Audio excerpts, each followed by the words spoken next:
They said she was fragile, broken, a liability at best. They told her to give up, to stay home, to stop trying to prove she was still whole. And maybe she would have, if not for the day a Navy SEAL colonel spat the words "get lost," Btch, asterisk after she gave him the one excuse she had never spoken aloud. She almost walked away forever, until she rolled up her sleeve and showed him what she survived. That moment changed both their lives. And this is the story no one was ready for. Elena Cruz stood at the edge of the naval training field, her breath clouding in the early morning air, legs trembling with fatigue she tried to hide. Around her, recruits barked cadence, boots thudding against dirt in perfect, punishing rhythm. But she wasn't here to watch. She was here because she refused to surrender the last piece of herself that the explosion didn't take. 2 years earlier, she had been the fearless Marine who smiled through storms, who volunteered for every mission, who never missed a single PT session. 2 years earlier, she had been whole. Until the desert went quiet, the sun dimmed behind a rising plume of sand, and a shell detonated beneath her squad, sending metal shards tearing into her body like a storm of jagged teeth. She lived. Her best friend didn't. And sometimes surviving is the heavier burden. When she finally healed enough to walk on her own again, doctors called her recovery remarkable. She called it unfinished. The nightmares made her flinch at every loud sound, the scar tissue on her thigh still burned when she pushed too hard, and the pain in her shoulder felt like a ghost whispering, "You'll never be who you were."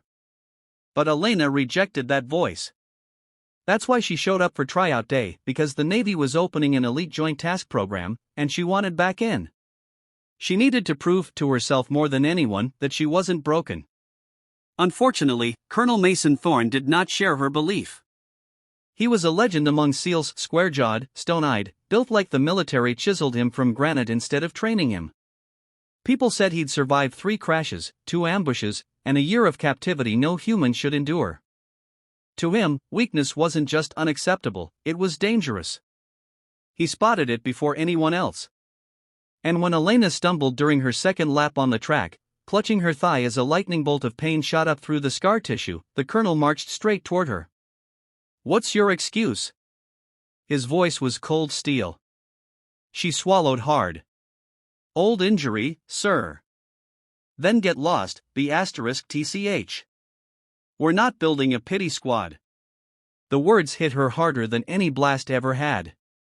A few recruits glanced at her, some with pity, some with judgment. She almost walked away, almost accepted that maybe he was right. But she was done hiding.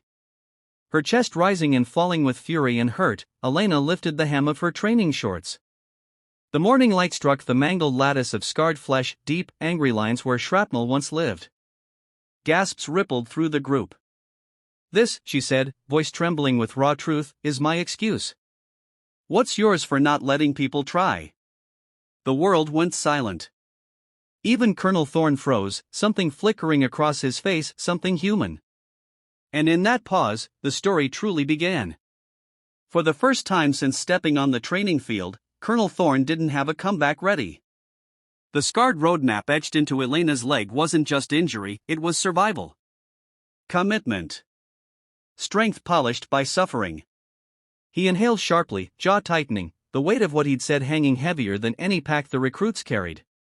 "Cruz," he finally muttered, stepping closer, "you should have disclosed this." She held his gaze. Would it have mattered? Silence answered her question.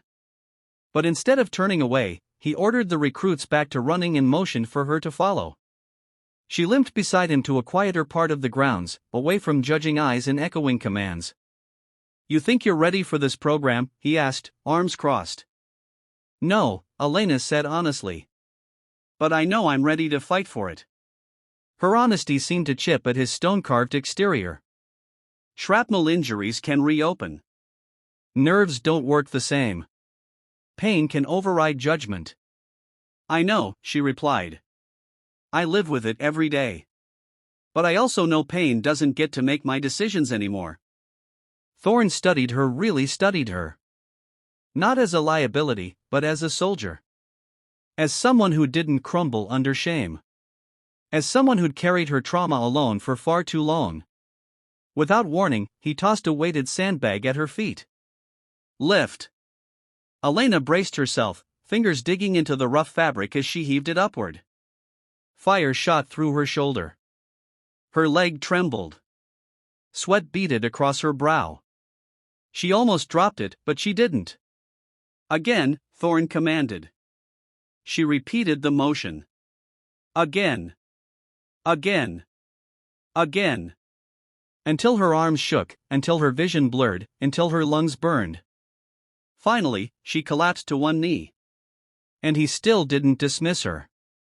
"Look at me," he ordered. She lifted her eyes.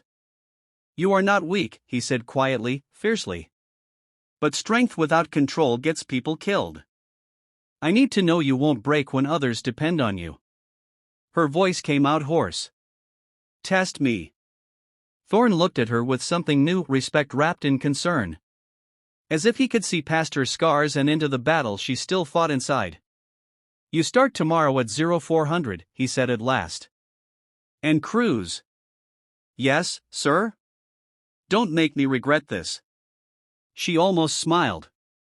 "I don't plan to." As she limped back toward the barracks, the sun broke through the clouds, gold, warm, and steady. For the first time in years, she felt the same. She didn't realize it then, but Colonel Thorn wasn't just testing her. He was preparing her. Because what awaited them both was bigger, harsher, and more life-changing than either could predict. And the scars they carried, visible or not, would eventually save them both.